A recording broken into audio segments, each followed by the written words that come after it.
Hola, bienvenidos. Habitualmente, y lo hablamos con algunos de los invitados que van a estar hoy, el programa trata de que haya un debate con lo menos o con al menos dos campanas sobre algunos de los temas que están arriba de la mesa en esta semana o en la anterior. El programa de hoy va a tener dos vertientes. Una tiene que ver con el llamado, es decir, el pedido de juicio político a la intendenta de Montevideo, y el otro con el caso Astesiano, que tuvo esta semana esta instancia en régimen de comisión general en la que fue convocado el ministro del Interior y otros jerarcas de gobierno. Humo y más humo. Humo de baja calidad, un exceso pedir un juicio político. Si el Frente Amplio actuara así en el interior del país, había 10 juicios en trámites. La intendenta nunca concurre a la Junta, no va ni al Congreso de Intendentes, ningunea a la oposición. Todo tiene un límite. Todo frases que le facilitaron la tarea, sobre todo a los portales y a los diarios, con respecto a este caso. Con respecto al caso Astesiano, una asociación para delinquir en el cuarto piso de la presidencia. El presidente fue engañado. Pensamos que iban a pedir disculpas. Astesiano no era el jefe de la Guardia Presidencial. Sí, se le presentaba oficialmente como tal. Y con la producción, con Bruno Barreto, paramos por acá. Voy a saludar a la senadora Lilian Quechechian. Lilian, bienvenida. Un gusto. Voy a saludar también a la izquierda, a mi izquierda y a la derecha de su pantalla, a Gustavo Penades. Gustavo, bienvenido. ¿Qué tal? Un gusto. Está con nosotros también el diputado Daniel Cayani, bienvenido. Ahora senador. Sí, diputado, senador Daniel Cayani. No cometo ese error habitualmente con los que han ido pasando, pero disculpas, el senador Daniel Cayani. Está también con nosotros el senador Carlos Camí. Mucho gusto. Muchas gracias por la invitación. Vamos a ver un pequeño disparador preparado por Bruno Barreto con la edición de Nacho Mastandrea.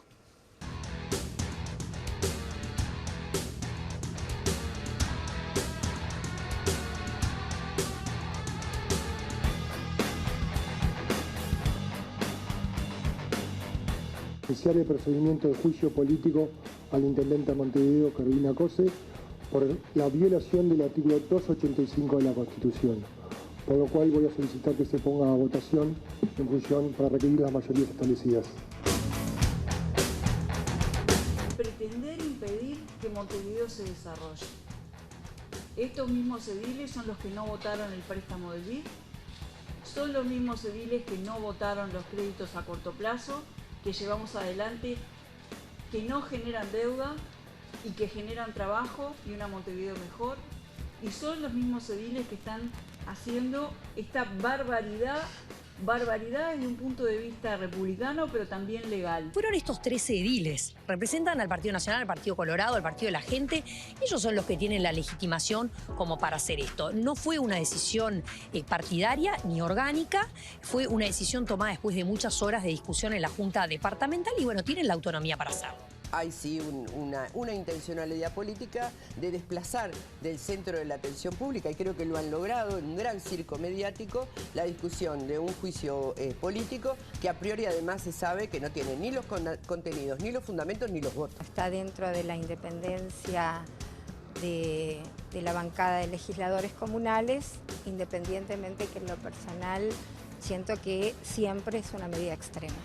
Entendemos la bronca de los ediles, porque yo creo que la intendenta los ha desairado repetidas veces y eso va generando una acumulación de enojo. También tenemos que decir que la decisión de promover un juicio político es totalmente desproporcionada y no corresponde. Como nosotros ya lo hemos expresado, entendemos que esto es un poco de circo mediático, de fuegos artificiales de la política. Lo vemos como algo poco constructivo. Entendemos que esta acción, por lo menos en un principio, es bastante desmedida, ¿no? Si pensamos en el juicio político, deberíamos ampliar esta acción a muchos gobiernos departamentales del país. Y lo dice alguien que durante muchos años fue edil departamental.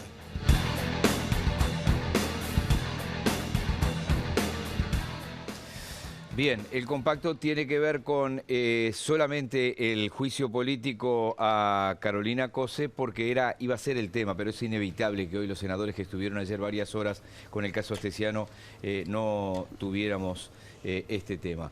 Vuelvo a la senadora Lilian Quechechian. Senadora, con las almas, las almas si me agarra un analista, con las aguas un poco más calmas, con respecto a este pedido de juicio político, ¿qué reflexión está haciendo? Bueno, primero, yo tengo un enorme respeto por la tarea de las juntas departamentales y de los ediles. En la previa veíamos con Gustavo, nosotros fuimos ediles en el 90, tengo por lo tanto una alta consideración del trabajo y, como alguien dijo, de la independencia de los ediles. Pero la independencia hay que utilizarla con responsabilidad. Y la herramienta del juicio político no es una herramienta, a decir de Mieres, tenían bronca, para sacarse broncas. Es una herramienta que hay que saber utilizarla y utilizarla bien. Es un despropósito, absolutamente, y creo que debieron buscarse otras vías si los ediles tenían algún conflicto que resolver con la Intendencia, que no eran los pedidos de informes, quedó bastante claro. Sí, pongo un elemento arriba de la mesa y voy con el senador Penades. Cuando la intendenta dijo, presentamos, o mejor dicho, en aquel momento fue Monchequi dijo, se respondió todo. Le preguntamos a Barrios Bove y digo, ¿y cómo es esto? Me dice, sí, tiene razón Monchequi. Lo que pasa, dice, que cuando empezó esto, cuando lo citamos el 7 de septiembre, había más de 50 pedidos de informe sin responder y de apuro respondieron todos. Entonces, cuando llegó el momento de la... Digo, simplemente una puntualización de lo que dijeron unos y otros. A ver, los ediles están en todo su derecho de promover el intento de un juicio político, están en todo su derecho. Transmitieron con esa actitud el gran enojo y malestar que existe con la intendenta por la forma en la que conduce la relación con el Poder Legislativo Departamental. Cuando, como bien decía Lilian, cuando la intendenta, yo me acuerdo en varias oportunidades en las que éramos ediles, que nosotros desde la oposición convocábamos al doctor Vázquez a la Junta Departamental, el doctor Vázquez concurría sin problema. Y tuvimos varias reuniones y varias interpelaciones en aquel entonces, porque es un mecanismo republicano que debe ser respetado por la intendenta, porque la Constitución es muy sabia, le otorga a la intendenta, o en este caso a la intendenta de Montevideo, la mayoría absoluta de la Junta Departamental. O sea, el problema de mayoría no se tiene. La minoría tiene la obligación de controlar. Ahora, cuando a ustedes de la mayoría le niegan hasta la posibilidad de controlar, y los mecanismos de controlar son la convocatoria a sala, la realización de pedidos de informes, eventualmente las interpelaciones, y a todas ellas la intendenta no participa, el único camino que se tiene es el camino de promover una instancia política mayor, que es la de la posibilidad de realizar un juicio político. Ahora bien, este partido tiene dos tiempos. Un tiempo es el político, que es el que le corresponde a la Junta Departamental promover, y están en todo su derecho. Hay un tiempo en el Senado de la República que nos corresponderá a los senadores evaluar si hay mérito o no para la realización de un juicio político. Para que la gente, el televidente, lo entienda, en este caso los ediles actúan como fiscales y nosotros nos toca actuar como jueces. Y seremos nosotros entonces los que determinaremos, y además la Constitución prevé que para la sanción mayor, que es la sanción de la destitución, se necesita la mayoría de 2/3 de senadores, que hoy la coalición de gobierno no tiene. Así que yo le quitaría dramatismo, convocaría a las partes a dialogar y le explicaría o intentaría que la intendenta de Montevideo tenga una vocación más del diálogo y de la presencia y de la relación democrática con los partidos políticos. De todos modos, no ir está habilitada también legalmente a no ir y puede designar... Salvo en una cuestión. Sí, que haya una violación. No. La intendenta tiene la posibilidad de hacerse representar. La Constitución establece que en una sola oportunidad no lo debe hacer, y que fue por la que fue convocada el jueves, que es para responder sobre la ausencia de las respuestas a pedido de informes. O sea, en esa interpelación, la intendenta tenía la obligación constitucional de participar. O sea, la intendenta violó la Constitución. Cayani. A mí me da la sensación que esto es como pretender cortar un churrasco con una motosierra, ¿no? Es utilizar un mecanismo que está pensado para otro tipo de magnitud y de responsabilidad para citar a una intendenta que seguramente tendrá sus consideraciones para asistir o no a la Junta o hacerse representar, y como tú bien decías, al momento de realizarse la reunión no había ningún pedido de informe que no esté contestado. Por tanto, el motivo de la convocatoria básicamente estaba saneado. Creo que para mí me parece que hay que tener un poco de cautela en los mecanismos que se utilizan para resolver los conflictos que existen en nuestra sociedad y a nivel político. sobre todo porque en realidad nosotros también damos mensajes a la sociedad y creo que utilizar este tipo de mecanismos que son demasiado especiales, son específicos para destituir a un intendente, ¿no? Porque en última instancia la sanción que corresponde aquí sería la destitución o la no destitución, y por eso necesita mayorías especiales en el Senado de la República. No se puede utilizar porque estemos enojados con el intendente o la intendenta de turno. Creo que eso no corresponde y creo que no le hace bien a la institucionalidad del Uruguay y menos del gobierno departamental. Cami. Fui electo en el año 1994, edil departamental, y reelecto en el año 99 en mi departamento de San José. Profeso, como se ha dicho, respeto enorme por la función del edil departamental y el rol del legislativo departamental, que básicamente, o en uno de los dos principales, radica el de controlar. Y estoy convencido que la calidad democrática de un país, la condición republicana de un país, lo hace el sometimiento al contralor de quien ejerce el poder.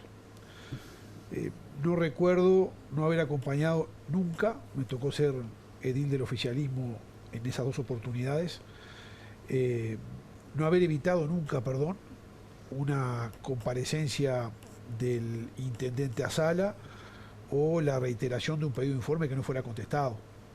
Lo propio en el ámbito legislativo nacional. Por tanto, comprendo la definición de los ediles de esa perspectiva. Y me parece democrática y republicana, y también la comprendo en otros lugares del país, dirigida a intendentes que no son del Frente Amplio. Lo que no se puede hacer acá es tener una visión, si es de mi partido, y otra visión, si no es de mi partido. Esa es la concepción que tengo sobre el tema. Tal cual lo señala el senador Penades, hay dos etapas bien definidas. En el Senado de la República tendremos que analizar la entidad o la oportunidad de las consecuencias que tiene finalmente esta instancia, y en función de eso analizarlo y votarlo. Pero nadie puede negar que actuaron en función de lo que se establece en la Constitución, los ediles, y que entiendo que el intendente, la intendente, en este caso, tiene que tener, en mi juicio, la disposición plena, absoluta, de someterse a los mecanismos de contralor en el ejercicio del poder. Vamos a hacer una pausa. Sobre este tema tengo 3 o 4 preguntas que son las mismas para ustedes. Sobre la Junta Departamental cerramos en el próximo bloque este capítulo y después entramos en el otro. Son 3 o 4 preguntas que además, bueno, Daniel no ha sido edil, pero obviamente está en esto de la política. Como debe estar mirando el padre, desde niño está en la política, digo, escuchando de política. Les digo lo que digo siempre al final del primer bloque. Van a ver un teléfono ahí, pero es el de GIF Rentacar, por si precisan un auto de alta gama o lo que puedan pagar. Digo que es GIF Rentacar, está clarito, porque si no después me lo llaman a los Rovira y les dicen, quiero decirle al senador, no, ahí tenés que pedir un auto, no decir nada, ya venimos.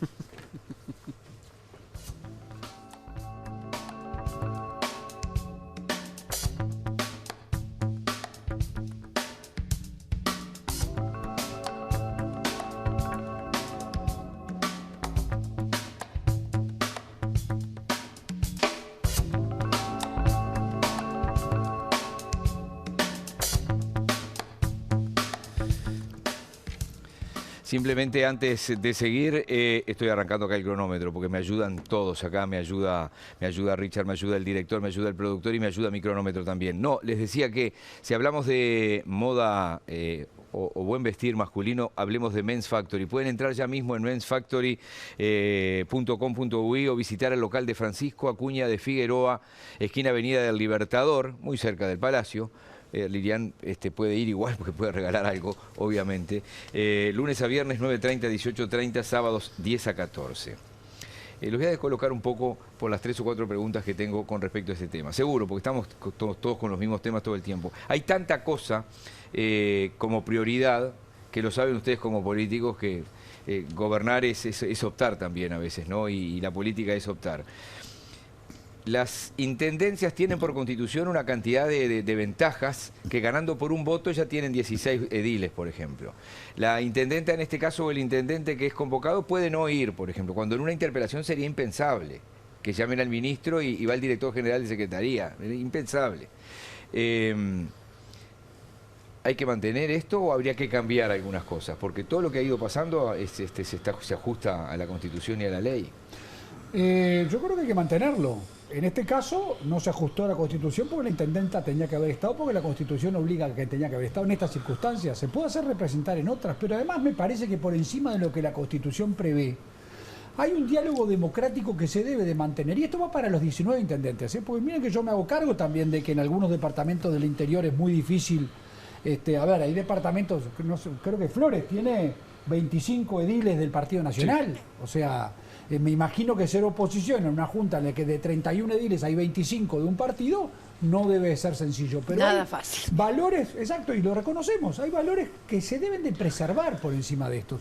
Quienes provenimos y tenemos una fuerte vocación parlamentaria, y en este sentido tenemos que ser grandes defensores del respeto a este tipo de instituciones, porque son en donde radican directamente la voluntad popular. Entonces yo no creo que haya que modificarla. Capaz que en el futuro había que pensar en otro tipo de modificaciones, pero creo que no están dadas las condiciones para hacerlas. ¿Esa mayoría automática que marca la Constitución habría que cambiarla? No, yo creo que le da al intendente herramientas que el intendente necesita para poder Ojo, Irineo Riet Correa terminó su última intendencia con un edil que lo apoyaba. Exactamente, y usted pasa... pero estoy poniendo un extremo. Y le promovieron un juicio político, ¿no? Sí. Y usted pasa extremos... Bueno, había 8 meses de sueldo. Extremos de diferentes tipos de extremos. Ahora, yo creo que en este sentido el mensaje de todo esto es para todos la necesidad de recuperar un diálogo democrático permanente entre la oposición y el oficialismo, que en lo departamental es la Junta Departamental. Cayani.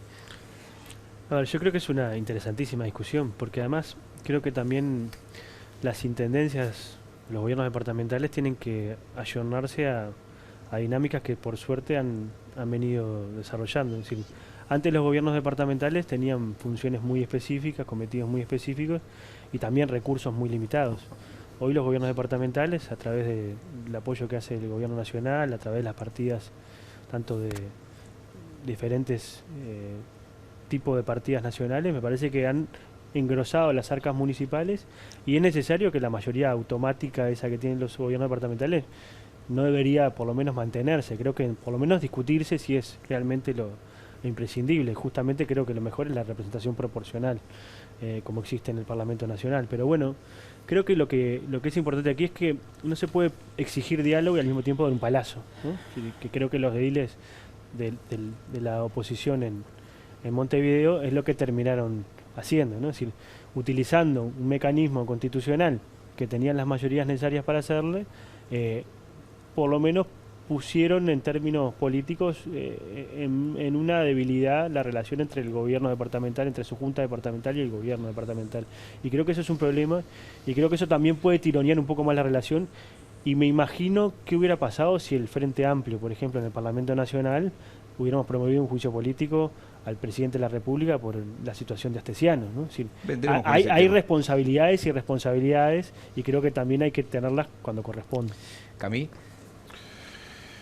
Yo recuerdo en el año 94 se sometió a la consideración ciudadana una reforma de la Constitución que era la llamada mini reforma, que no tuvo los votos suficientes e involucraba en esa oportunidad el no determinar la misma cantidad de ediles para cada departamento. Establecía 31 para todos, salvo Canelones 21 y 15 Montevideo, en función de la población.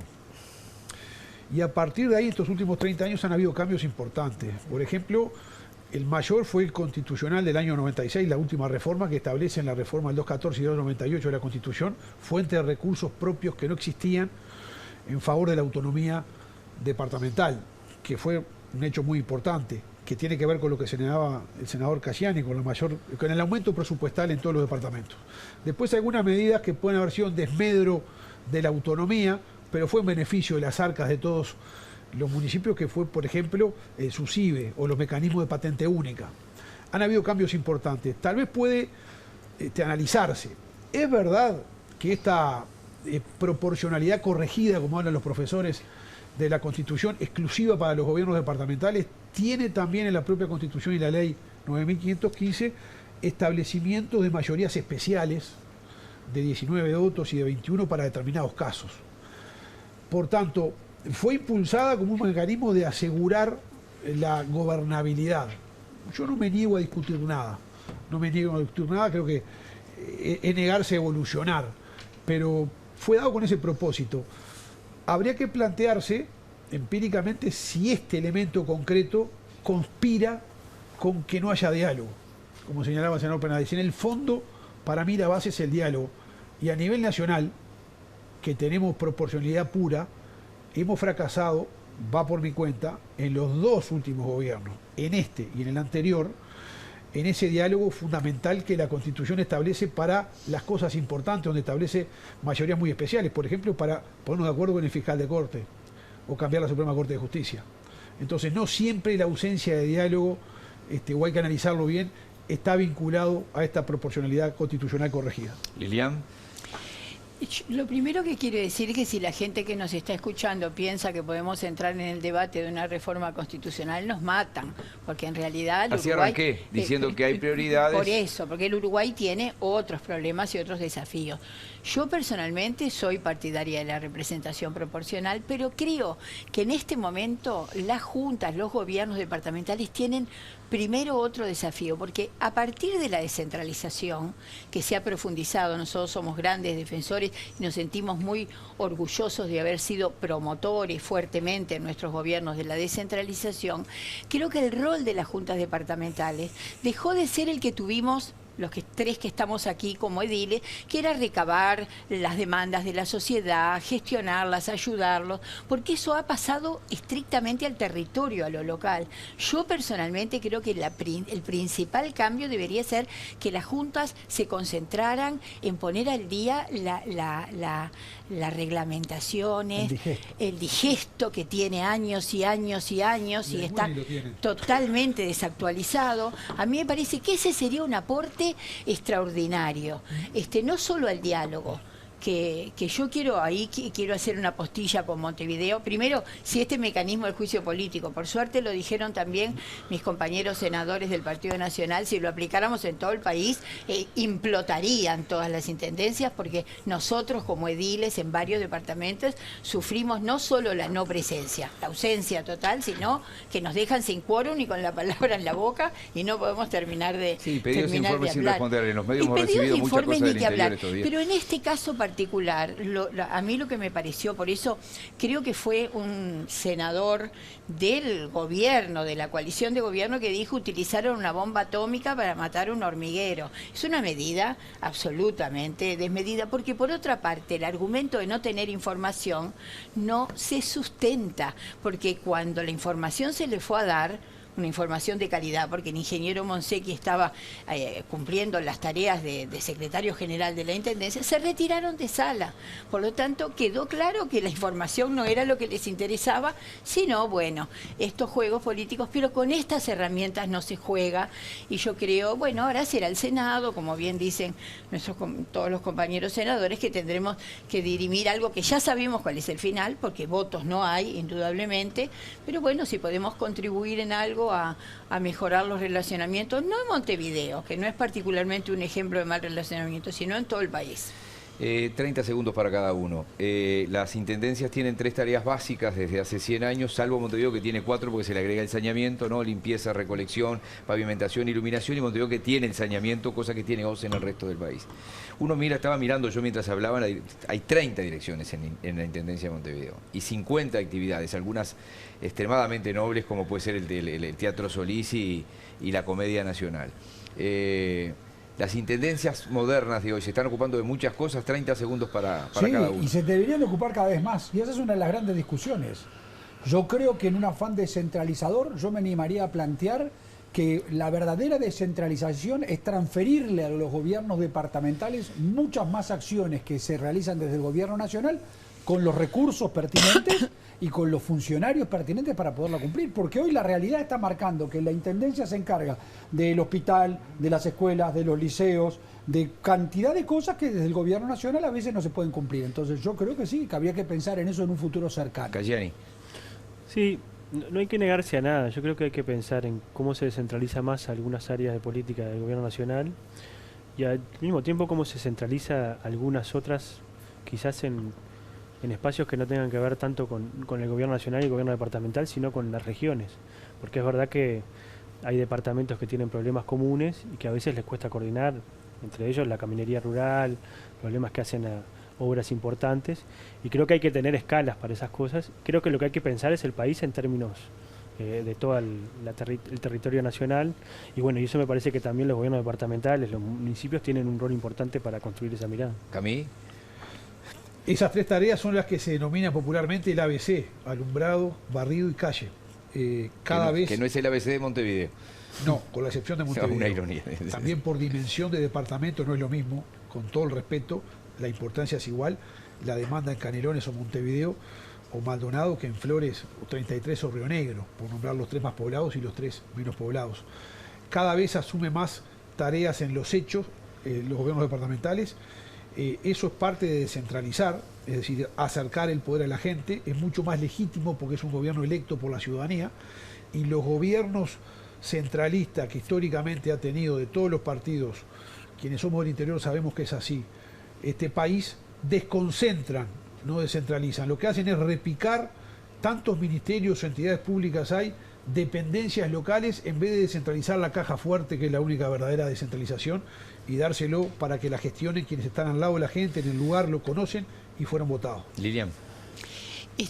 Yo soy parte de un departamento, ahora soy senadora de todo el país, pero fui mucho tiempo edil y fui diputada por Montevideo y directora municipal. Y directora municipal entre el 2000 y el 2004, nos tocó la crisis y ahí me di cuenta el rol tremendo que jugaron las intendencias. Yo soy consciente que si Montevideo es de lo que puedo hablar, aunque sé que en otros lugares, hoy en Paysandú se habla de la intendencia apoyando una universidad, hay muchas cosas que aparecen, pero yo estoy convencida que en el 2001, si el rol de la intendencia no fuera el que fue, con merenderos, con toda la ayuda social, nosotros mismos de cada uno de los departamentos acompañando, no se hubiera podido salir. Entonces creo que sí, soy partidaria de transferir con recursos y con protocolos claros. Y no quiero tirar una chanza, pero este último episodio de los rusos casándose en la alcaldía del Chuy, sin que el intendente supiera que tenía que cobrarle, que tenía que chequear cuál era la dirección que daban. Digamos, ahora transferimos, por ejemplo, los casamientos. En algunos lugares están funcionando muy bien y en otros hay muchos problemas. El intendente no entendí, o la intendencia. Lo del casamiento no, fue el alcalde del Chuy, porque tienen hoy los municipios el poder de casar a las personas. Ahí está, tengo que hacer una nota, ahora entendí. No, porque hubo alguna cosa simbólica que el intendente casó, pero creo que fue nada más que para las cámaras. Después están casando los alcaldes, me parece, ¿no? Están casando los alcaldes, pero algún intendente casa, ¿eh? Sí, sí. Algún intendente casa. Y alguno capaz que caza. Ya venimos.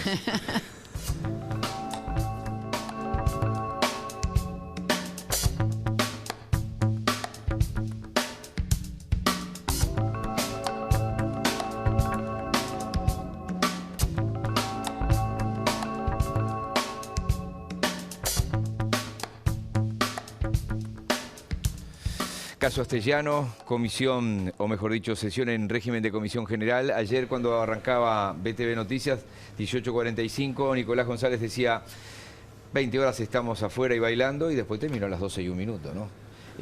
¿Con qué te fuiste de la sesión?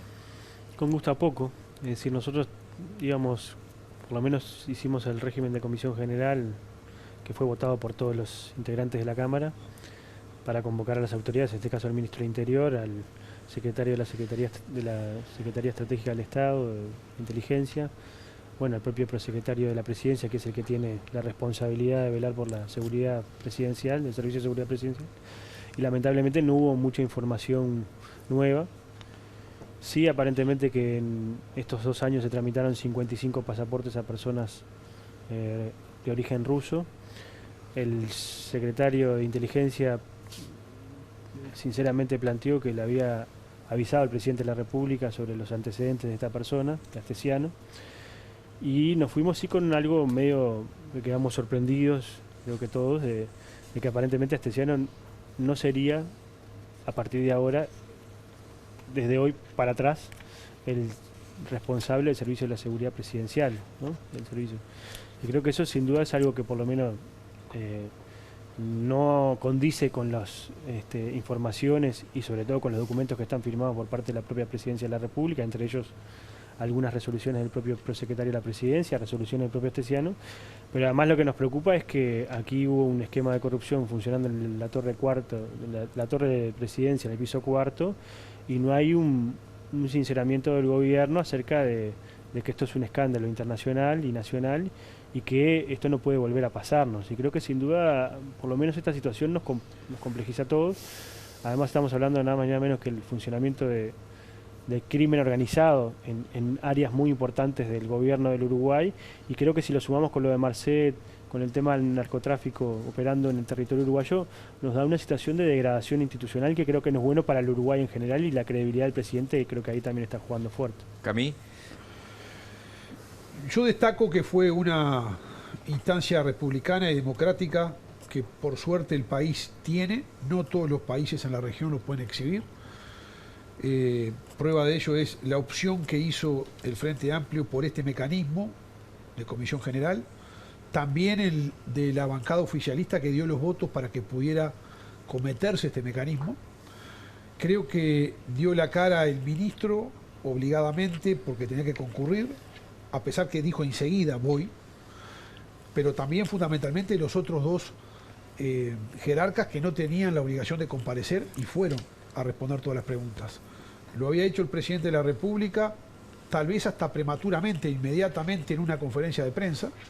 Si hubiera demorado algunas horas iba a tener, por ejemplo, la definición ya anunciada por la fiscal del caso, que nos anunció a todos que desde el año 2013 funciona esta organización criminal. Por tanto, transparencia hubo, y me parece que eso es importante.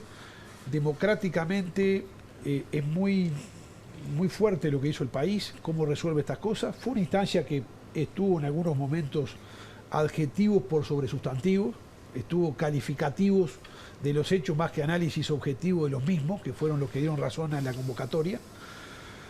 Pero bueno, es parte del Parlamento, de la pasión, de las convicciones de cada uno. Yo me quedo con destacar que las cosas funcionan así. Soy de los que destaco que tiene que haber siempre investigadoras, que tiene que haber siempre instancias de estas y concurrir todos. El año pasado hubo una comisión general a la cual no fue el Frente Amplio. Hubo un abandono también del Frente Amplio, una comisión investigadora en Cámara de Diputados. Y creo que eso no está bueno. Así que destaco eso primero y después tenemos las convicciones cada uno sobre los episodios y sobre lo que se dijo ayer. ¿Qué, Chichán? Yo confieso que todo mi razonamiento en este tema está precedido de una enorme preocupación por el tema de las bandas criminales hoy en el mundo y de la presencia del narcotráfico. Durante muchos años nosotros pensamos que al Uruguay estaban llegando, que podían llegar. Hoy tenemos claro que llegaron. Y yo no evado el hecho de Moravito, por ejemplo, no evado en el debate. Yo creo que el episodio de Moravito apareció para decirnos que tenían el poder de comprar parte de la policía. Por lo tanto, hoy ese fenómeno está instalado en el Uruguay y entonces ahí me voy después para otro lado ya más estratégico. Creemos imprescindible que esta sociedad uruguaya se proteja con una ley de partidos políticos nueva, que se proteja con una ley de enriquecimiento ilícito y obviamente que nos pongamos de acuerdo, por favor, entre todos en que precisamos otra JUTEP. Otra JUTEP, no la de ahora, tampoco la de antes, porque tampoco tenía recursos. Creo que es un desafío enorme que tenemos que tener. Creo que el gobierno ayer perdió una riquísima oportunidad de hacerse cargo, como decían, porque en realidad buscó excusas de falta de confianza y de no saber, cuando es harto evidente que el presidente estaba advertido del prontuario de esta persona. Penades. El episodio es tremendamente enojoso, lo reconoce el gobierno reconoce el error de haber sido esta persona designada parte de la custodia del presidente de la República. Esta persona traicionó la confianza del presidente, o sea que en ese sentido el gobierno se hace cargo. El gobierno dice además, esta es una organización que esta persona integró en el año 2020, que venía operando en Uruguay desde el año 2013 por lo menos. No lo dice el gobierno, lo dice la fiscal actuante. Se otorgaron desde esa época hasta ahora más de 220 pasaportes en forma irregular. Estamos ante la presencia de una situación compleja que le obliga al gobierno a tomar medidas hacia adelante que permita ser mucho más exigente a la hora de la emisión de documentos a personas que vienen a solicitarlos, evidentemente por algo. No admitimos que se diga que había una organización de delincuentes en el cuarto piso del edificio Torre Independencia, de la Torre Ejecutiva. Lo que decimos sí es que esta persona traicionó la confianza e integraba esa organización. Hoy está presa por eso. Se deben de tomar medidas hacia adelante. ¿En qué dirección? En dirección de permitir una nueva legislación que obliga a ser mucho más restrictivo y exigentes a la hora de emitir documentos oficiales uruguayos. La segunda, tomar medidas de carácter presupuestal para dotar a algunas dependencias de mayor presupuesto para una mayor tecnificación. Eso lo está haciendo el actual gobierno y el Ministerio del Interior. Tercera, hay que dotarle algunas herramientas al Estado, y en eso estamos dispuestos a avanzar, que nos permita, sí, darle un combate frontal a una situación del delito internacional que se ha radicado desde hace muchos años en nuestro país y que emerge cada tanto con este tipo de situaciones tan lamentables. La última pausa y el último bloque enseguida.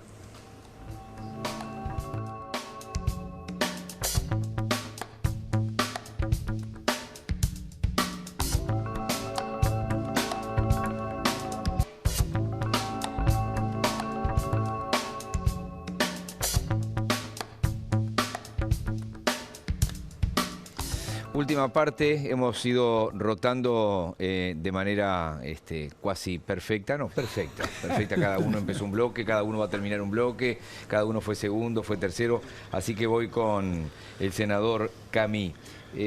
Esta pregunta me la hago yo, es decir, ¿por qué lo mantuvo el presidente después que se conocieron una cantidad de cosas en estos 2 años? ¿Ustedes lo saben eso? Escuché la conferencia de prensa que todo el país escuchó, donde el presidente dijo con total transparencia que lo conocía hace muchos años, que había servido en su custodia cuando la campaña preelectoral desde el año 2014 y que le tenía confianza. Es más, agregó que en el fin específico de su custodia siempre había cumplido. Y cuando alguien tiene confianza y conocimiento de una persona, naturalmente que actúa en la consecuencia de esos valores. Cuando se entera de una traición... Se entera de los procesamientos, porque se supone que los otros sí se había enterado. Había sido notificado, también lo dijo en la propia conferencia, por parte de un senador de la República y del director de inteligencia que ayer lo confirmó. Y las anotaciones eran públicas. Anotaciones. Ahora yo me pregunto, y no es comparar con el Frente Amplio, digo, nos enteramos entre muchas cosas ayer a propósito de este hecho que llevó a que investigara el Ministerio del Interior, que en anteriores gobiernos del Frente Amplio hubieron también en la misma función de custodios o de integrantes del Cuerpo de Seguridad Presidencial personas con antecedentes judiciales, en un caso con homicidio y en otros casos vinculados al narcotráfico. Entonces, en el paralelo habría que sospechar o señalar, no se enteraron, tendría esa gravedad, se enteraron o así y no hicieron nada. A mí me parece que por lo menos buena fe hacia el presidente y por cómo actuó, y después el juzgamiento del hecho sí que es reprobable, que es enojoso, como señaló el senador Penades, y como todos por unanimidad en el gobierno y en la oposición coincidimos que lo fue. ¿Qué, Chichán? Nosotros creemos que este no es un problema personal ni de confianza. Más allá de que podemos entender las emociones del presidente, este es un problema institucional, porque no lo decimos nosotros, el senador Penades dice no vamos a aceptarlo, dice la fiscal que había instalada una asociación para delinquir, que tenía tráfico de influencias y que realmente tenía una asociación para delinquir. Por lo tanto, eso no lo estamos diciendo nosotros, eso es así, lo dice la propia fiscal y por eso es que está formalizado hoy Astesiano. Entonces no es un tema personal, la fiscal dice que sí, esa es la gran diferencia. La gran diferencia es que hoy había en el seno, en el corazón del gobierno, al decir de un senador, instalada una asociación para delinquir y que el presidente, advertido, se contradijo más de una vez. En su primera declaración dijo sí. Algunos compañeros antes de asumir me advirtieron, incluso mencionó al exministro Larrañaga. Después dijo que no tenía indicios cuando la prensa había, es decir, parecería que ni lee los diarios ni nadie se los lee y le advierte, mirá, apareció esto, y la inteligencia del Estado le chequea que esa información sea. Es incomprensible cómo con toda la información que había, esta persona tuviera, que era el jefe de seguridad, porque esa es otra cosa grave que sucedió ayer, el prosecretario desmiente que sea el jefe de seguridad y no lo había dicho a la sociedad uruguaya en todo este tiempo cuando era Voz Populi, que estábamos hablando del jefe de seguridad. Hubo muchas cosas en donde nosotros quedamos con sabor a poco, pero también con muchas preguntas que siguen abiertas. Penades. ¿Existía una asociación para delinquir? Sí. No en el cuarto piso de la Torre Ejecutiva, sí con un participante que traicionó la confianza del presidente.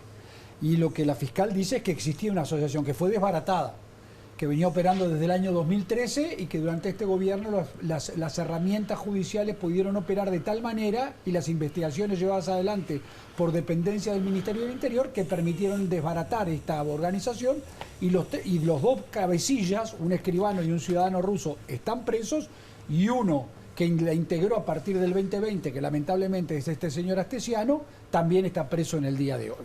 O sea, lamentamos el episodio tremendamente. El gobierno ha tomado medidas, el gobierno se hace cargo, el gobierno se hace cargo.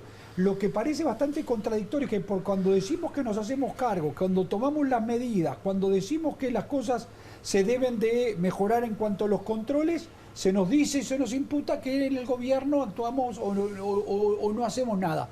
Ahora, que nos digan qué más hay que hacer, porque a lo que no se avanza es a no animarse a decir lo que hay que hacer. Y con mucho gusto lo analizaremos. Ahora, lo que no se puede admitir es las medias verdades, las suspicacias, las falsedades dichas de tal manera o tergiversando realidades. Eso es lo que es inaceptable. La situación es delicada, muy delicada. Y que nos ha tomado de sorpresa, nos tomó de sorpresa. Y que se traicionó la confianza del presidente, se traicionó. Que se desarticuló esta banda, se desarticuló. Que estamos ante un problema mucho más grave, producto de que estos temas nos vinculan con otra cantidad de delitos que el Uruguay puede ser hoy atractivo desde hace mucho tiempo, también, y estamos dispuestos a cambiar esas cosas. Cerramos con el senador Cayani. Yo creo que acá va bien ese proverbio de la Biblia que dice: es más fácil ver la paja en el ojo ajeno que la viga en el suyo propio. En realidad creo que al presidente le terminó pasando que ante las advertencias que hubieron aparentemente de correligionarios, del propio secretario de Inteligencia Estratégica del Estado y de la propia prensa, decidió hacer oídos sordos. ¿Por qué? Aparentemente un tema de confianza personal, pero es entera responsabilidad del presidente que esta persona haya sido designada como jefe de la seguridad presidencial, que haya tenido oportunidad de acceder a información reservada, entre otras cosas a información de lo que hace o deja de hacer el presidente de la República, de las reuniones públicas y no públicas que tiene el presidente de la República, de algunas reuniones que tuvo el presidente de la República con otros mandatarios, de informaciones que ha tenido que tener con servicios de inteligencia o servicios de seguridad presidencial de otros mandatarios, y que además esta persona, al mismo tiempo que hacía eso, era integrante de una banda criminal, aparentemente con tentáculos con la mafia rusa, y que a su vez no sabemos qué otro tipo de cosas hacía. Entonces esto es una de extrema gravedad institucional, y por tanto no corresponde solamente decir aquí se traicionó la confianza del presidente. Aquí hay responsabilidades institucionales. El prosecretario de la presidencia, que es el responsable de la seguridad presidencial, ¿qué responsabilidad le compete en este sentido? Al ministro del Interior. No puede, a mí me asusta, y creo que eso es lo más preocupante, y creo que le asusta a la ciudadanía, por eso la ciudadanía, hay un 60% que no termina de aceptar las responsabilidades que el gobierno dice sobre este tema. Me asusta que no se hayan encendido las alarmas para haber atendido esta situación y que haya llegado al cuarto piso de la Torre de Presidencia, al lado del presidente de la República, una asociación para delinquir vinculada al crimen organizado, y que esto haya sido desbaratado por la fiscal a partir de un mail anónimo en un consulado en México, porque así empezó la investigación en este caso. Entonces creo que eso es muy grave, y si no lo tomamos en serio, vamos a estar dentro de un par de meses hablando de otros temas de esta envergadura y con esta precariedad. Gracias a los cuatro. Un placer. Muchas gracias. Muchísimas gracias. Y a ustedes también, hasta la semana que viene.